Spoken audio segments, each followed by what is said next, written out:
करो, एक circuit equation तुम पढ़ा पहले से।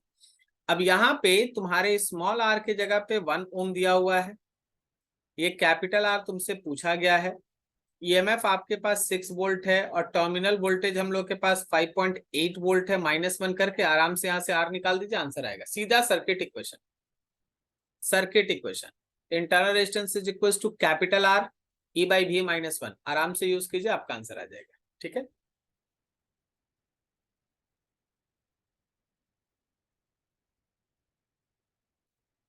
देखा potential difference between the terminal of 6 volt battery. अच्छा, इस बार है the potential difference between the terminals of the battery, terminals of A 6 volt battery 7.2 volt. Interesting है, यहाँ पर हमारे बैटरी का ईएमएफ 6.0 वोल्ट है और उसका टर्मिनल वोल्टेज 7.2 वोल्ट है। टर्मिनल वोल्टेज ज्यादा है, देखो देखने वाली बात है, टर्मिनल वोल्टेज ईएमएफ से ज्यादा है, मतलब मेरा बैटरी चार्ज हो रहा है या discharge. This is the case of charging of cell. Charging of cell, जब तुम्हारा बैटरी चार्ज होता है उस समय टर्मिनल वोल्टेज जो है वो ईएमएफ से ज्यादा होता है। When it is being charge by a current of 2 ampere, आपके पास करंट का वैल्यू भी आगे मेंशन है जिससे वो चार्ज हो रहा है, 0.2 ampere. What is the internal resistance of the battery, इस बार इंटरनल रेजिस्टेंस का वैल्यू निकालना है। अब आप लोग याद कीजिए, चार्जिंग के दौरान, चार्जिंग ऑफ सेल, कोई बैटरी है जो चार्ज हो रहा है, क्या आपको याद है terminal voltage is equal to होता है ईएमएफ प्लस आईआर। तो टर्मिनल वोल्टेज में 7.2 पुट कर लो, ईएमएफ में हम लोग 6.0 लिख लिए, आई का वैल्यू 2 लिखा हुआ है, आप आराम से स्मॉल आर का वैल्यू निकाल लें, जो आएगा वही आंसर। तो पहली बात तो तुमको ये था कि यहाँ पहचानना था कि टर्मिनल वोल्टेज हमारे ईएमएफ से बड़ा है, और अगर टर्मिनल वोल्टेज ईएमएफ से बड़ा है तो that is the case of charging of cell. और चार्जिंग ऑफ सेल में हम लोग लिखते हैं terminal voltage is equal to E plus I R. Charging में टर्मिनल वोल्टेज ईएमएफ से बड़ा होता है, डिस्चार्जिंग में टर्मिनल वोल्टेज ईएमएफ से छोटा होता है। ठीक है, तो इन सब चीजों को थोड़ा ध्यान रखना है, छोटा छोटा क्वेश्चन से बनेगा। थोड़ा और आगे बढ़िए,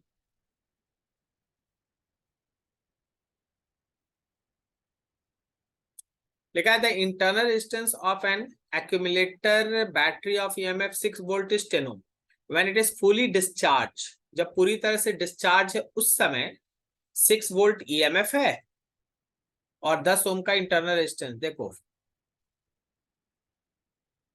फुली अगर डिस्चार्ज है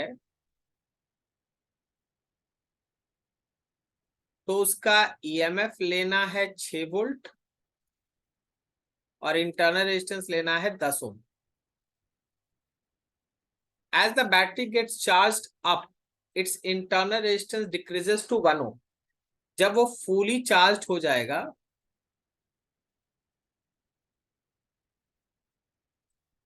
तो आपके ईएमएफ का वैल्यू हो जाएगा 6 वोल्ट और इंटरनल रेजिस्टेंस हो जाएगा 1 ओम।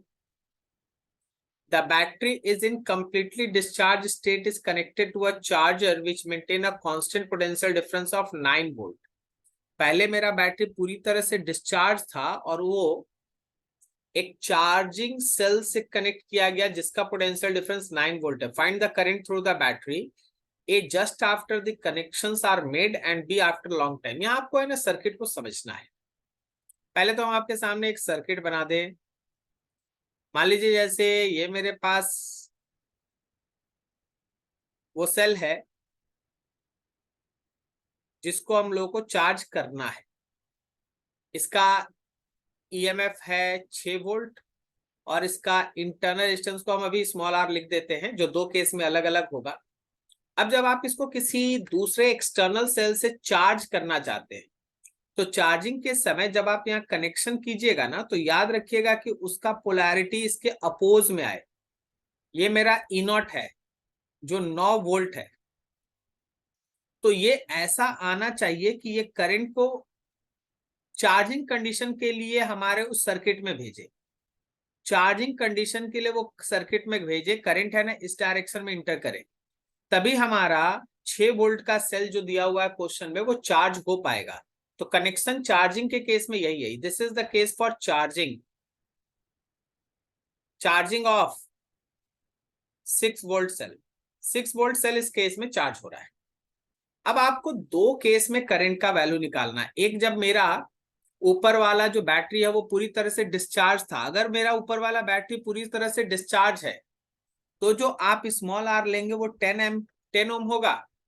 और आफ्टर लॉन्ग टाइम, बोलने का मतलब है कि मेरा वो जो बैटरी है ऊपर वाला वो पूरी तरह से चार्ज हो चुका, तो उस समय आप इंटरनल रेजिस्टेंस 1 ओम लें, आराम से करंट निकालें। देखिए फर्स्ट केस में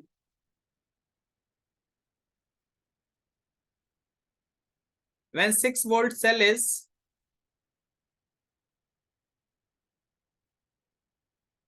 fully discharged, जब 6 वोल्ट सेल फुली डिस्चार्ज है तो आप दोनों टर्मिनल के पोटेंशियल को देखें। मान लीजिए जैसे कोई चाहता है कि नहीं सर हम एकदम नियम पूर्वक इसको बनाए, तो हम तो एक ही चीज बोलेंगे, भाई लूप रूल लगा लो। लूप रूल लगाओगे तो तुम्हें ना पूरा एकदम मैथमेटिकल एनालिसिस से क्वेश्चन को सॉल्व कर पाओगे। लूप रूल लगाने के लिए देखा जाए, चलिए ऐसे घूमते हैं, लूप रूल अप्लाई करते, ओके।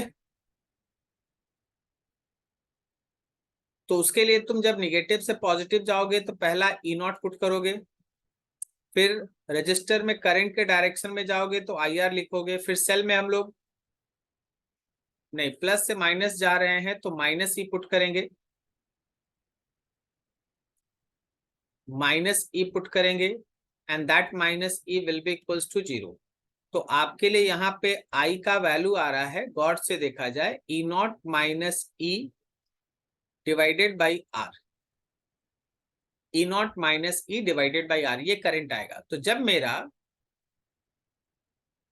सेल अभी पूरी तरह से डिस्चार्ज है तो उस समय अगर आप काम कीजिएगा तो E naught minus E by small R use करेंगे। ई नॉट में हम लोग 9 वोल्ट लिखेंगे, ई में 6 वोल्ट लिखेंगे, लेकिन स्मॉल आर की जगह पे 10 लिखेंगे। तो ये 3/10 बोलो तो 0.3 एम्पियर करंट आ जाएगा। लेकिन जब मेरा यही सेल पूरी तरह से चार्ज होगा, कहने का मतलब है आफ्टर लॉन्ग टाइम, जब वो फुली चार्ज हो गया, जब वो फुली चार्ज हो गया उस समय अगर आप करंट लिखोगे तो E naught minus E divided by, अब रेजिस्टेंस आप 1 ओम लोगे तो यहाँ पे 3 एम्पियर का करंट आएगा। ठीक है, तो एकदम सिंपल सिंपल चीज है और उसको बस अच्छे तरीके से थोड़ा समझ समझ के आपको काम लेना है। ठीक है, चलिए आगे बढ़ते हैं।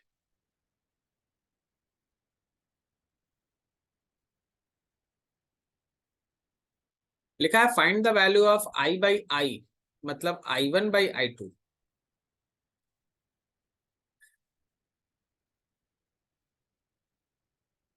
तीन अलग अलग केस में। Note from your answer that in the order to get more current from a combination of two batteries, they should be joined in parallel if the external resistance is small and in series if the external resistance is large as compared to the internal resistance। देखिए हम तो आपको एक जगह solve करना सिखाएंगे और उसके बाद फिर आप अपना बनाइए, ठीक है। लेकिन इस लाइन को थोड़ा समझिएगा, पहले कैलकुलेशन कर लेते उसके बाद। हम लोग सबसे पहले जब मेरे कैपिटल आर का वैल्यू, फर्स्ट केस में हम लोग है ना बी वाला बना देते हैं, बी इंटरमीडिएट वाला, या ए बना ले, ए ही बना लेते हैं, ठीक है, ए बना लेते हैं, जहां आर का वैल्यू हम लोग को 0.1 ओम लेना है। ठीक है, अब इस केस में अगर हम फिगर 1 को लेके चलते हैं, मान लो ये मेरा फिगर 1 है, ये मेरा फिगर 2 है, तो फॉर 1 क्या यहाँ पे लूप रूल अगर तुम लगाओगे, या देखो ना ऐसे सीधा सीधा I1 का वैल्यू यहाँ पे होगा, दोनों ईएमएफ सम हो रहा है, E1 प्लस E2 सीरीज वाला कॉम्बिनेशन है, और सर्किट का आर इक्विवेलेंट में दोनों इंटरनल रेजिस्टेंस का सम होगा और प्लस एक एक्सटर्नल रेजिस्टेंस कैपिटल आर भी होगा। तो यहाँ पे दोनों ईएमएफ 6 वोल्ट और 6 वोल्ट, 6 + 6 इंटरनल रेजिस्टेंस 1 1 और नीचे R 1 + 1 + R का वैल्यू 0.1, तो ये ऊपर हो गया 12 और नीचे हो गया 2.1। आप यहाँ से कैलकुलेशन कर लीजिए, ये I1 आ जाएगा। अब आप इसी केस में अगर आप सेकंड फिगर में आएंगे, फॉर सेकंड फिगर, तो हम तो बोलेंगे कि पहले सेल्स का पैरेलल कॉम्बिनेशन तुम सोच लो, सेल्स का parallel combination, cells in parallel. हम लोग सेल्स के पैरेलल में पढ़े हैं 1/R equivalent is 1/R1 + 1/R2 is equals to 2। तो आपके पास यहाँ पे R इक्विवेलेंट का वैल्यू हो गया 1/2 ओम, स्मॉल r इक्विवेलेंट। अब हम लोग यहाँ सीखे हैं कि E equivalent by R equivalent is equals to E1/R1 और प्लस E2/R2, E1/R1 और प्लस E2/R2। E इक्विवेलेंट, क्या हम इस R इक्विवेलेंट में 1/2 लिख सकते हैं? तो मेरा E1 है 6, उसका रेजिस्टेंस है 1, 6 और 1 है ना, हाँ 6 और 1,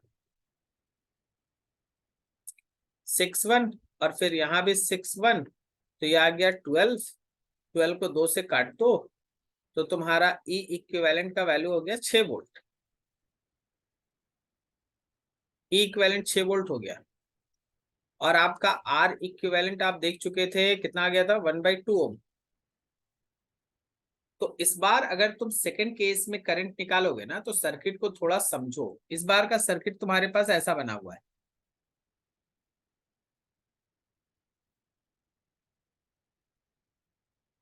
ये तुम्हारा E इक्विवेलेंट है जो 6 वोल्ट है, ये तुम्हारा R इक्विवेलेंट है जो 1/2 ओम का है, और नीचे R है जो हम लोग क्वेश्चन के हिसाब से 0.1 ओम ले रहे हैं।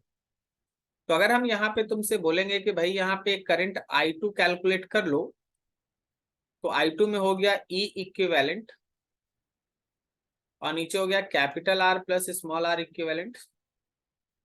तो E इक्विवेलेंट हो गया 6, कैपिटल R का वैल्यू 0.1 और स्मॉल r का वैल्यू है हम लोगों का 1/2, 1/2 मतलब 0.5। तो ये आ गया आपका 6/0.6 which is equals to 10 ampere. देखो मेरे हिसाब से यहीं से तुमको है ना कुछ है ना इंफॉर्मेशन मिलना स्टार्ट हो जाएगा। थोड़ा हम इसको और छोटा करते हैं, देखो जरा।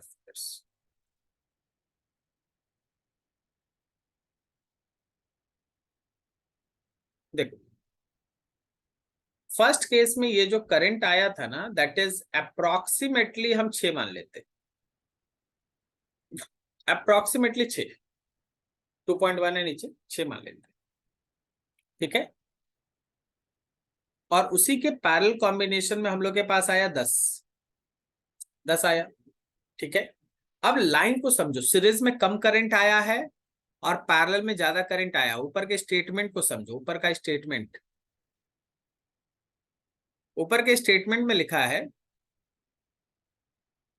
नोट करना that in order to get more current from the combination of two batteries there should be joined in parallel। Parallel में ज्वाइन करो if external resistance is small. हम लोग तो स्मॉल वाला ही लेके चल रहे थे ना, हम लोग तो स्मॉल वाला ही लेके चल रहे थे। तो अगर एक्सटर्नल रेजिस्टेंस छोटा होगा तो ज्यादा करंट के लिए पैरेलल में जोड़िए सेल्स को, यही बताया जा रहा है। अगर एक्सटर्नल रेजिस्टर छोटा है तो ज्यादा करंट ऑब्टेन करने के लिए सेल्स को पैरेलल में जोड़िए। और आगे लिखा है एंड इन सीरीज, अगर आपको ज्यादा करंट चाहिए तो सीरीज में जोड़िए अगर एक्सटर्नल रेजिस्टेंस बड़ा है। तो जब तो मैंने 10 ओम लेके बनाओगे ना, तो उस केस में जो मेरा सीरीज वाला है उस केस में करंट ज्यादा आएगा। समझना जरा ध्यान से, जब स्मॉल रेजिस्टेंस लोगे तो पैरेलल में बड़ा करंट आएगा, जब सेल्स का पैरेलल कॉम्बिनेशन होगा तब ज्यादा करंट आएगा। और जब तुम बड़ा रेजिस्टेंस लोगे एक्सटर्नल रेजिस्टेंस, तो सीरीज के केस में ज्यादा करंट आएगा। जब सेल सीरीज में कंबाइन करेगा तब उस समय ज्यादा करंट आएगा, ठीक है। अब आगे आप सॉल्व करके निकाल सकते हैं, समझे। तो देखिए ये सब क्वेश्चन बहुत अच्छा है, ठीक है। थोड़ा समय दीजिएगा, हम ए वाला सॉल्व कर दिए हैं, आप जरूर बी और सी दोनों बनाइए और जो स्टेटमेंट नोट में लिखा हुआ उसको जरूर रीचेक कीजिए, ठीक है।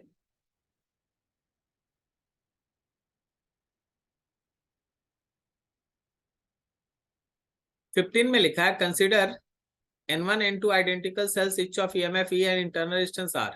Suppose N1 cells are joined in series to form a line and N2 such lines are connected in parallel. The combination drives a current in an external resistance R. Find the current in the external resistance.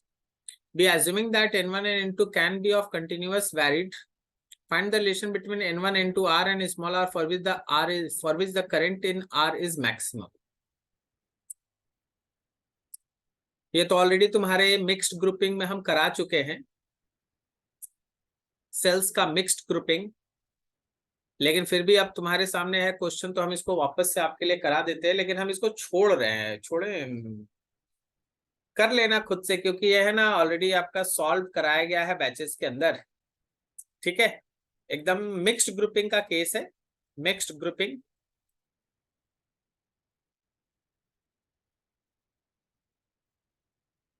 Of identical sales.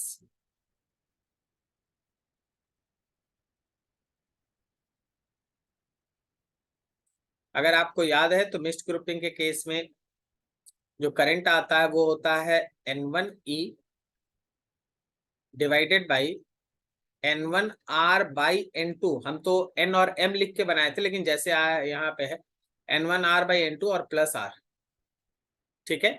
और अगर आप चाहते हो maximum current,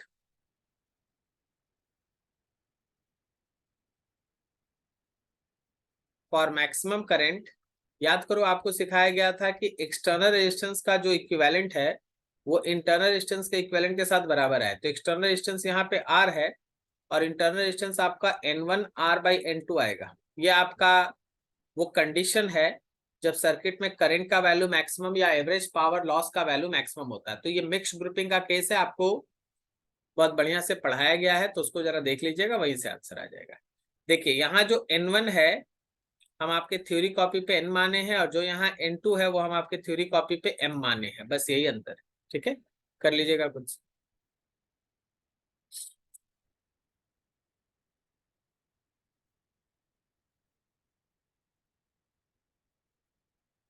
sixteen में लिखा है if the reading of ammeter A1 in figure is 2.4, A1 2.4 ampere, what will be the emitter A2 and A3 rates? A2 और A3 कितना रीड करेगा तुमको ये बताना है, ठीक है।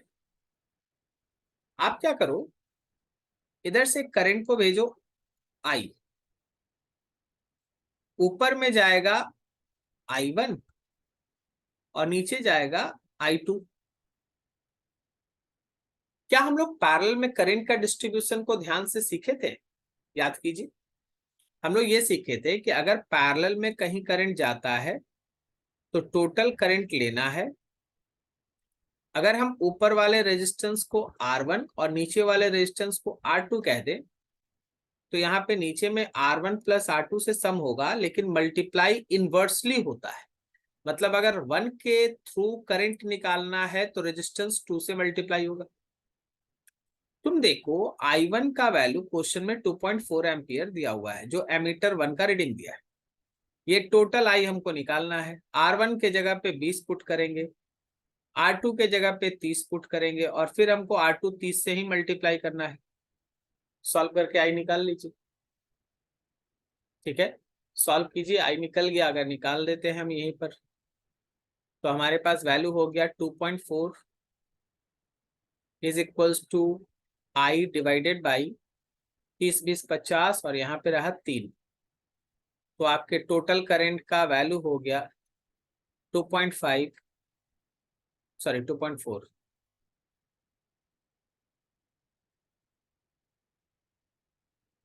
2.4 इंटू 5 डिवाइडेड बाई 3, तो कितना हो गया ये 4 ampere.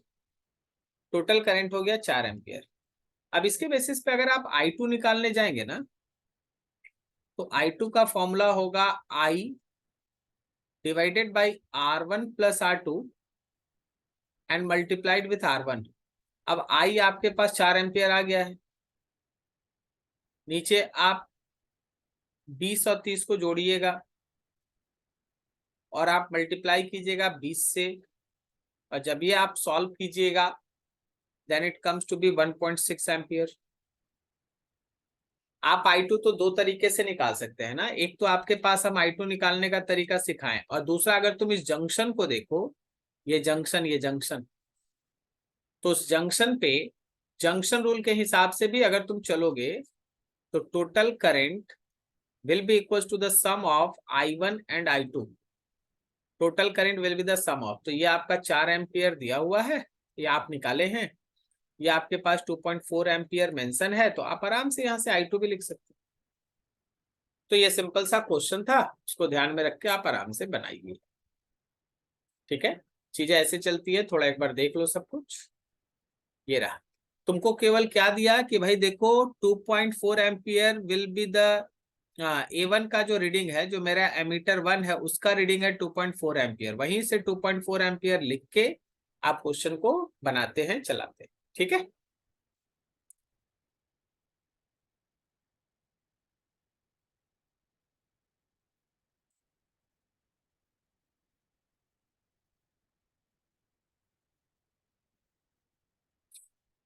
three bulbs each having a resistance of 180 ohm are connected in parallel to an ideal battery of EMF 60 volt. Find the current delivered by the battery when A, all the bulbs are switched on, B, two of the bulbs are switched on, and C, only one bulb is switched on. कुछ नहीं करना है बस, तुमको बस है ना 3 parallel combination है, और तीनों पैरेलल कॉम्बिनेशन में बस है ना थोड़ा दिमाग दौड़ाना है।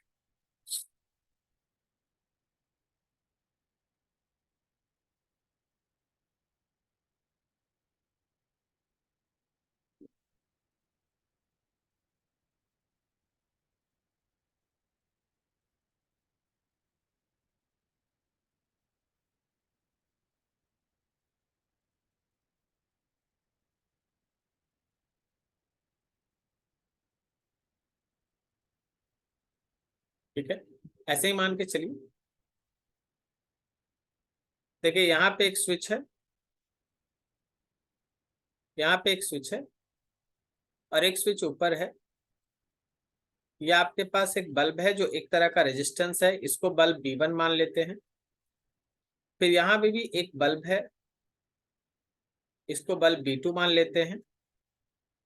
और फिर यहाँ पे भी एक बल्ब है, इसको आप बल्ब B3 मान लीजिए। ये स्विच है मेरा S2, ये स्विच है मेरा S3, और S1 पहले से मान लो कि ऑन है, यहाँ S1 है। नीचे एक सेल लगा हुआ है। आइडियल बैटरी है, आइडियल बैटरी उसको कहते हैं जिसका इंटरनल रेजिस्टेंस 0 हो। ऐसा बैटरी जिसका इंटरनल रेजिस्टेंस 0 है वो आइडियल बैटरी में काउंट होता है। ठीक है, अभी यहाँ पे उसका वैल्यू दिया हुआ है 60 वोल्ट, ये आपके पास है 60 वोल्ट।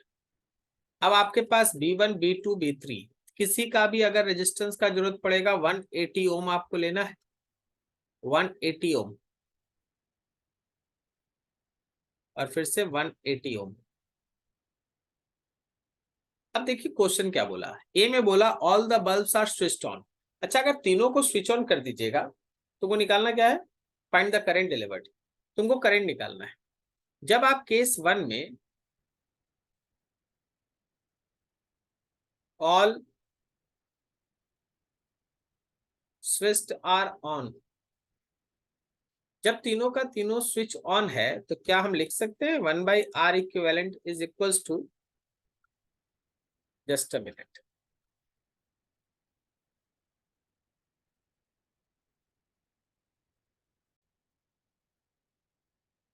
तो देखो जो हमारे पास सबसे पहले तीनों बल्ब को तो मान लो कि ये कनेक्शन में है, तो हर किसी के लिए 1/R,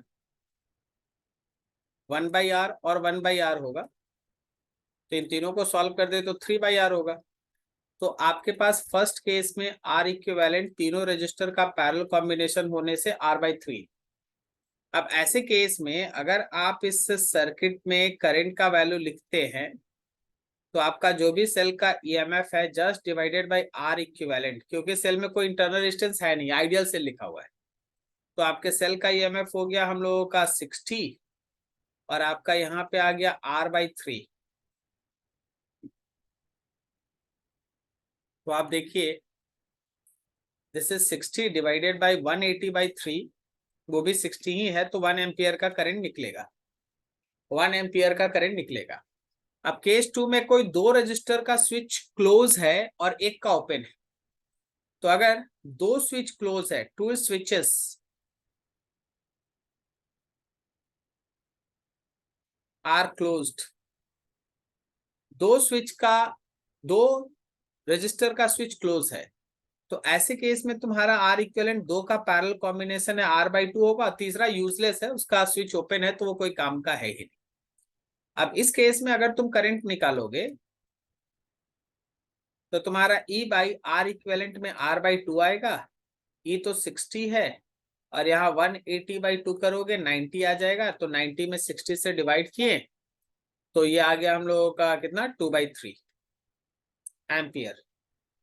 और तीसरे केस में एक स्विच क्लोज है, तो बस जो स्विच क्लोज है उसी का रेजिस्टेंस आपको लेके चलना है, तो आप बना लीजिए। तो ये तरीका था क्वेश्चन में, कोई बहुत बड़ा हार्ड क्वेश्चन नहीं था, सब छोटा छोटा क्वेश्चन। लिखा है bulb is made using 2 filaments, a switch selects whether the filaments are used individually or in parallel, या तो इंडिविजुअली यूज होगा या फिर पैरेलल में यूज होगा। When used with a 15-volt battery, the bulb can be operated at 5 watt, 100 watt or 15 watt. What should be the resistance of the filament? पहले तो आपका ये जनरल कंसेप्ट आपको सोचना पड़ेगा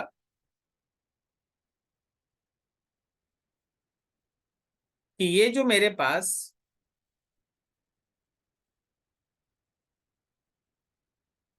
अलग अलग पावर दिया है वो एक्चुअली किस केस के लिए दिया है।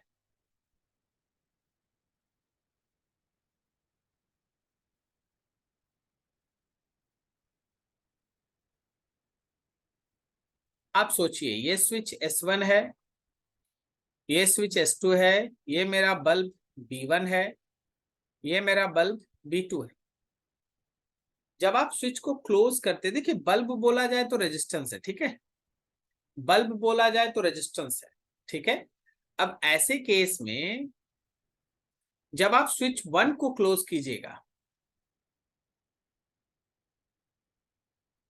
व्हेन S1 इज क्लोज्ड, जब आप स्विच 1 को क्लोज कीजिएगा, S1 इज क्लोज्ड, तो वैसे केस में केवल B1 is present with cell. तो क्या उस केस में पावर P1 को हम लिख सकते हैं V²/R1, सही है ना। केवल उस समय बल्ब 1 रहेगा तो V²/R1, V is the potential of the cell या फिर सेल का टर्मिनल वोल्टेज है, 15 वोल्ट क्वेश्चन में मेंशन है, बाद में लिख लेंगे। अब आप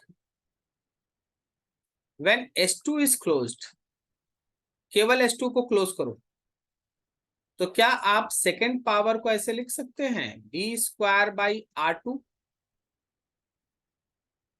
V²/R2। और जब आप दोनों ही स्विच को क्लोज कीजिएगा,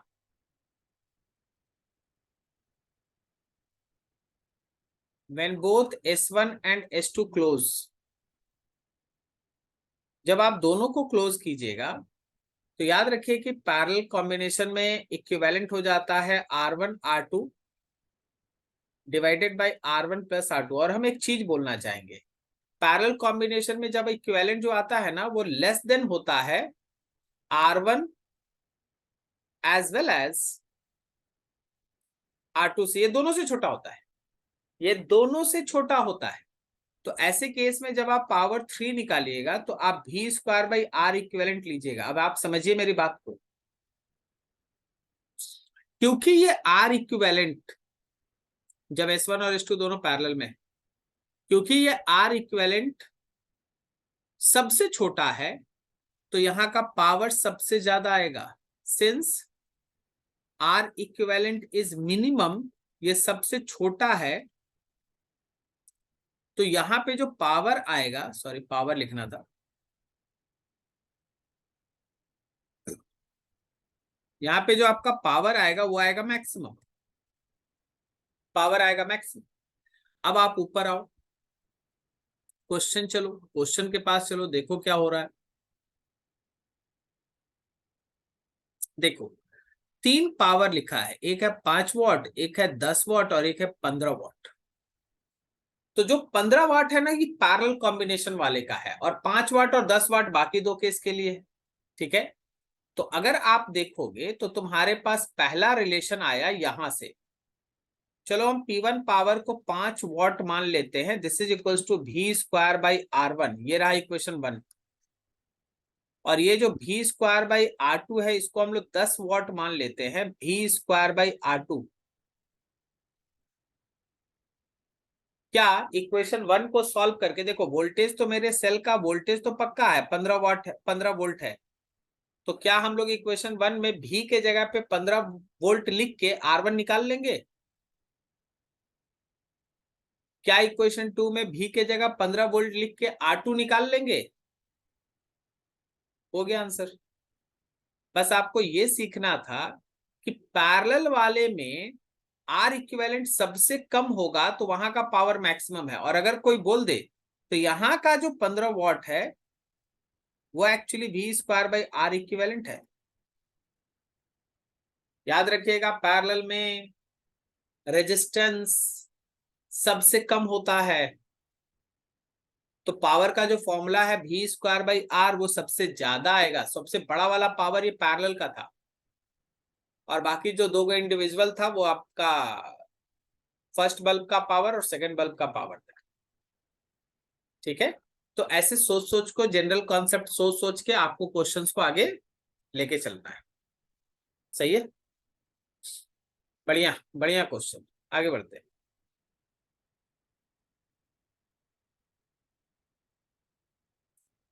question number 19, figure shows a part of circuit if a current of 12 milliampere exists in the 5 kilo ohm। अच्छा भाई,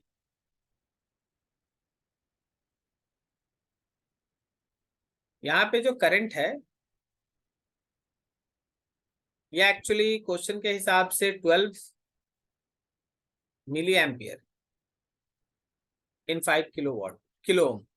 find the current in the other 3 resistors. देखिए यहाँ का भी करंट वही होगा, ये भी करंट 12 मिली एम्पियर ही होगा। अब बीच में जो दो कॉम्बिनेशन है, मान लो इसमें करंट I1 है और इसमें करंट I2 है, तो ये हम लोग अभी पिछले भी एक न्यूमेरिकल में लिखे थे। इस रेजिस्टेंस को आप R1 लिख लो, इस रेजिस्टेंस को हम लोग R2 लिख लेते हैं।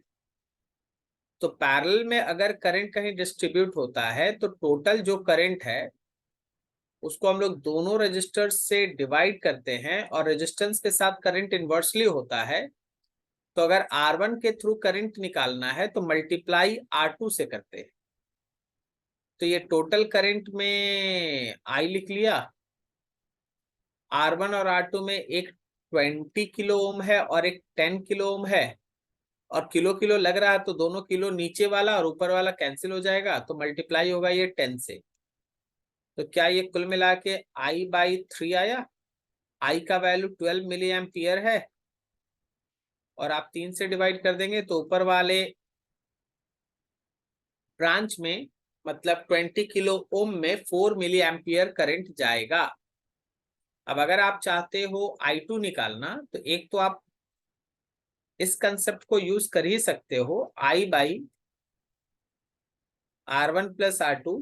इस बार मल्टीप्लाई आप R1 से कर लेना, तो आपके पास I आ गया, नीचे 20 + 10 मल्टीप्लाई दिस 20, तो ये आ गया आपका 2I/3। 2/3 ऑफ I का वैल्यू 12 है, तो ये आ गया आपका 8 मिली एम्पियर। तो ये दोनों तीनों ब्रांच में एक एक करके करंट आ गया। सही है, ऐसा छोटा छोटा पोर्शन है ना सर्किट का, जरूर दिमाग में रखिए, ठीक है। खूब सारा क्वेश्चन आ सकता है इन सबसे।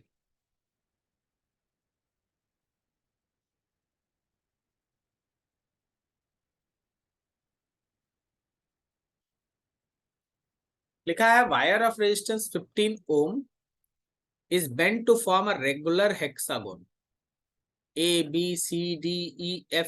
ये रेगुलर हेक्सागोन हम लोगों को 15 ओम का एक वायर है, उसको बेंड करके बनाया गया। Find the equivalent resistance of the loop between a point AB, AC and AD। चलो बहुत इंटरेस्टिंग। देखिए कहीं रेगुलर हेक्सागोन बनाने का फिगर है?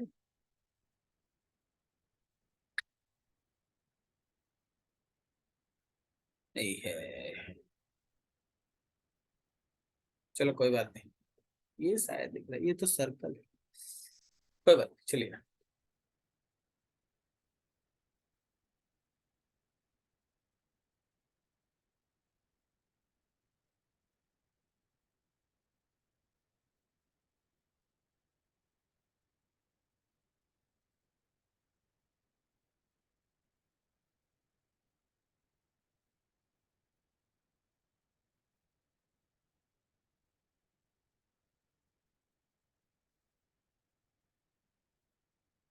ये मान लीजिए आपके पास एक रेगुलर हेक्सागोन है, जिसके पास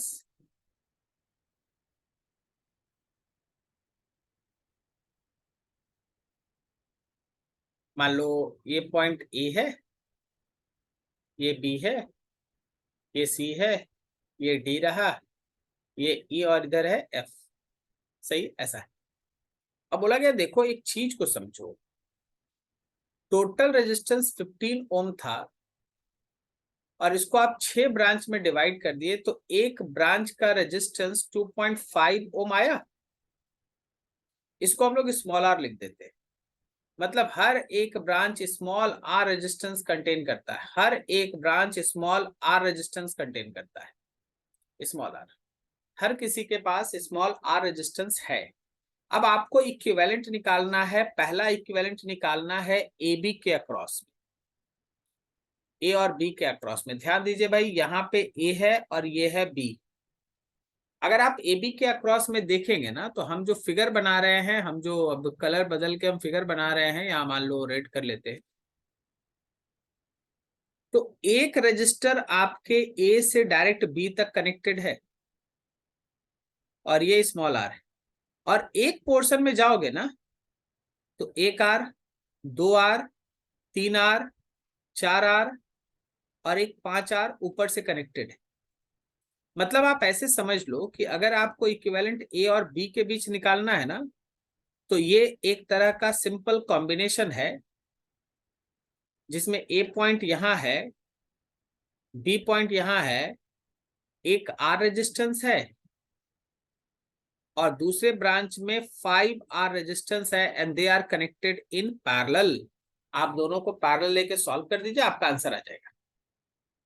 जब आप ए और सी लेते हैं, क्वेश्चन का दूसरा हिस्सा, जब आप ए और सी लेके बनाते हैं, यहीं पे देखिए ना, अगर आप ए और सी लेते हैं तो आप देख पाइएगा कि यहाँ ए है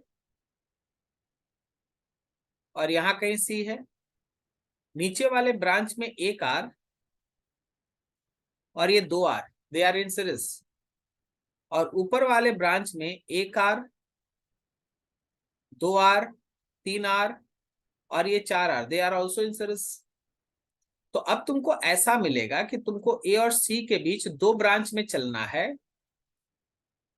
ए और सी के बीच एक ब्रांच में तुमको आर और आर का सीरीज, कहने का मतलब 2 आर मिलेगा, और दूसरे ब्रांच में आर आर आर आर का 4 सीरीज मिलेगा, दैट इज 4 आर। और अब आप इन दोनों को पैरेलल लेके सॉल्व कर दीजिए।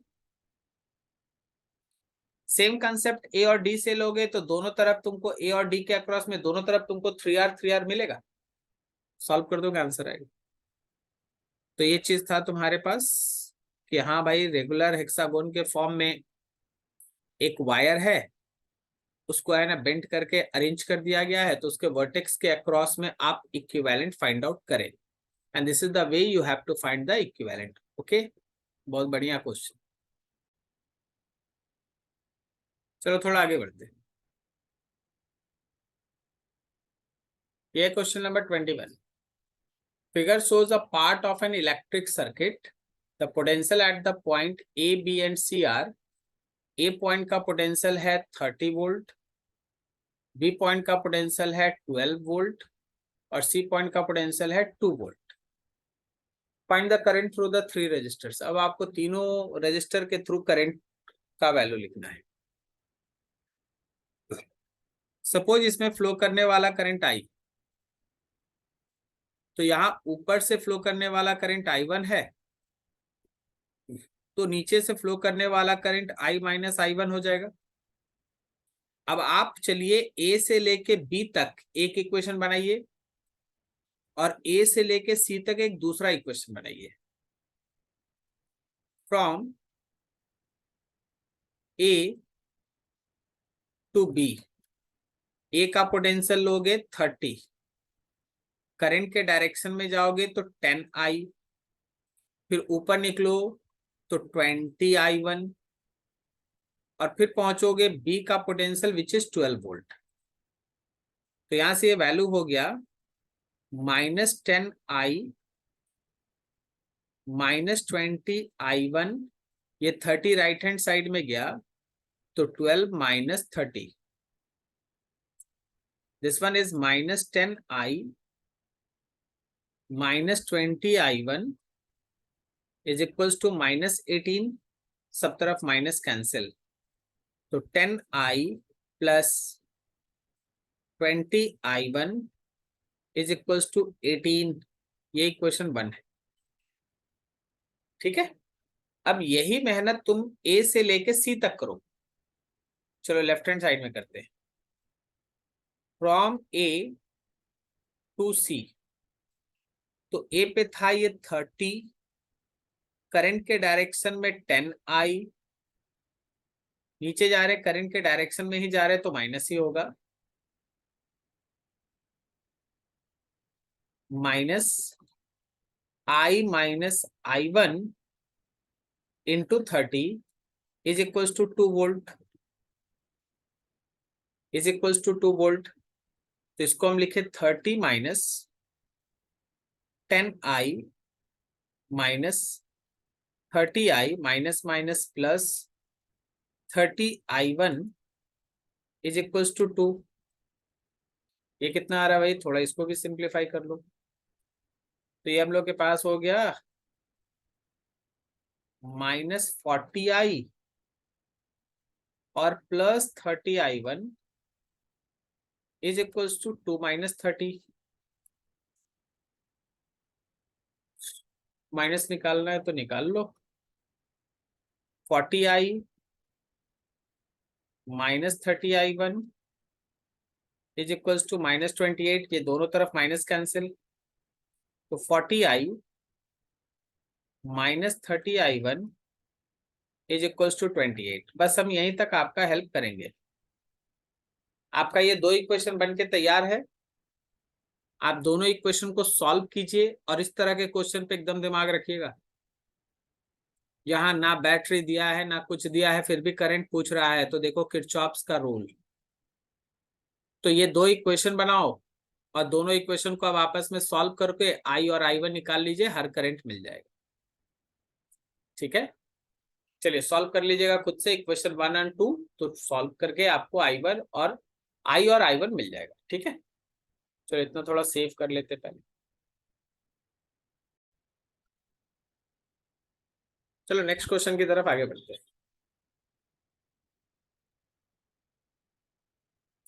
लिखा each of the registers shown in figure has a resistance of 10 ohm. मतलब जो भी रजिस्टर्स यहाँ दिख रहा है वो सब 10 ओम का है. each of the battery has an EMF 10 volt. The current through the resistor A and B in the two circuits. देखिए ये दो क्वेश्चन है, किसी एक सर्किट को हम लोग सॉल्व कर देते हैं. चलो हम A बना देंगे, B आप खुद से बनाएंगे. तो A के लिए सबसे पहले आपके किरचॉफ्स का रूल लगाना पड़ेगा. उसके लिए हम आपको जो फिगर दिखा रहे हैं उस पर जरा ध्यान दीजिएगा सबको ही. देखिए इस EMF को हम लोग E1 कह देते हैं विच इज 10 वोल्ट. इस EMF को हम लोग E2 कह देते हैं विच इज ऑल्सो 10 वोल्ट. इस रेजिस्टेंस को आप R1 मान लो विच इज 10 ओम. ये रेजिस्टेंस R2 है, ये भी है 10 ओम, जैसा क्वेश्चन बोला। आप किसी भी एक सेल से करंट निकालिए। मान लीजिए जैसे हम ईएमएफ E1 से एक करंट निकाले हैं I, वो करंट जब इस जंक्शन पे जाएगा तो उस करंट का एक हिस्सा I1 चला जाएगा इधर, और एक हिस्सा जो बच जाएगा I माइनस I1 वो सेल 2 में इंटर करेगा। सेल 2 से होते हुए वो रजिस्टर 2 को पार करेगा, और रजिस्टर 2 को पार करते हुए वो वापस आके इस जंक्शन पे I1 के साथ मिल जाएगा, और फिर मेरे इस E1 सेल के अंदर वो करंट इंटर करेगा I। तो देखो हम लोग EMF 1 से करंट निकाले I, वो इस जंक्शन पे पहुंच के नीचे की तरफ चला गया I1 थ्रू R1, और जो बच गया I माइनस I1 वो E2 से होते हुए R2 को पार किया। R2 का करंट है I माइनस I1, और वो पार होके फिर इस जंक्शन पे मिला और ऊपर चला गया। सही है। पॉइंट्स का नाम लिखना है अगर तुमको लिख सकते हो, अदरवाइज है ना लूप्स को समझो। बस हमें यहाँ पे है ना कलर चेंज करके लूप रूल लगाने जा रहे हैं। मेरे पास एक लूप एक नंबर का ये है, और दूसरा लूप हम इसको मानेंगे। ठीक है। अगर आप पॉइंट्स लिखना चाहें तो ए और बी तो लिखा हुआ है, चलो तुम क्या करो, पी लिख लो, यहाँ क्यू है, यहाँ आर है, P Q R S T U भी, यू यहाँ है। ठीक है। और एक भी मानना है तो यहाँ मान लो भी, P Q R S T U भी, एक डब्ल्यू मान लो, भी छोड़ देते हैं। ठीक है। तो अब आपको लगाना है लूप रूल। लूप रूल कहाँ लगाना है वो समझिए। तो इन लूप 1 बोला जाए तो U P W T U, U P W T U. इस लूप रूल में यू से जब तुम चलोगे तो तुम देखो बैटरी के निगेटिव से पॉजिटिव टर्मिनल पे जा रहे हो तो +10 लिखोगे। फिर तुम नीचे आ जाओ, देखो I1 के डायरेक्शन में जा रहे हो तो I1 इंटू रेजिस्टेंस 10 वोल्ट। सही है। That will be equals to 0।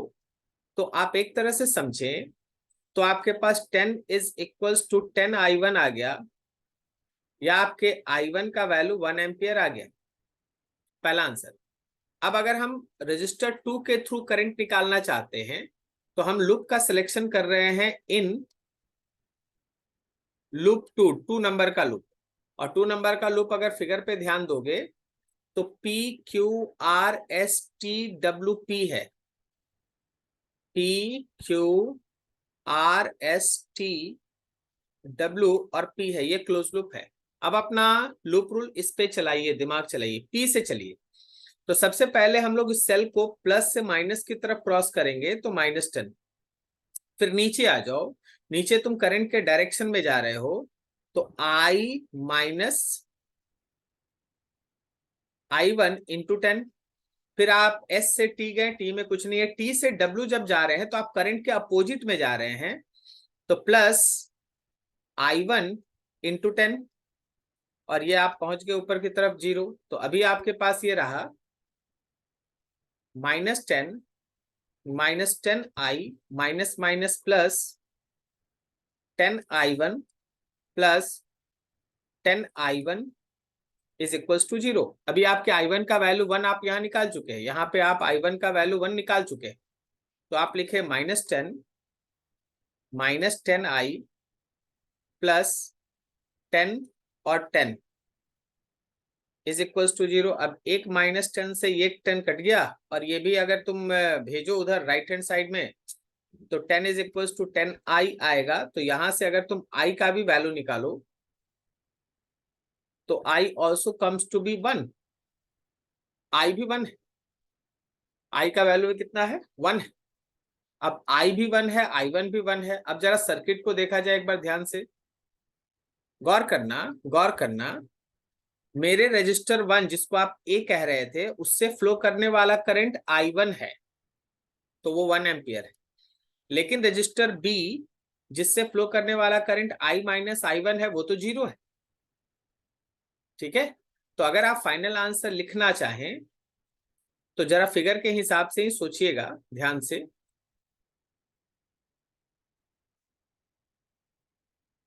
Through a register, जब आप ए रजिस्टर से बात कर रहे हैं तो रिमेंबर कि करंट है I1 which is equals to 1 ampere and this is your answer. लेकिन अगर आप बी रजिस्टर से बात कर रहे हैं तो करंट है I माइनस I1 और दोनों 1 एम्पियर होने के कारण आंसर है 0। ठीक है, तो ये आपका किरचॉफ्स का रूल, उसको यूज करना है। अब इसी कंसेप्ट के बेसिस पे आपको है ना ये सेकंड वाला खुद से बनाना है। हम सेकंड वाले में थोड़ा सा हेल्प आपका कर दें, हम नाम लिख देते सबका। E1 मान लो 10 वोल्ट है, इस E2 को आप है ना 10 वोल्ट मान लो, ये दोनों दिया हुआ है। और हर रजिस्टर जो है वो तुम्हारे पास 10 ओम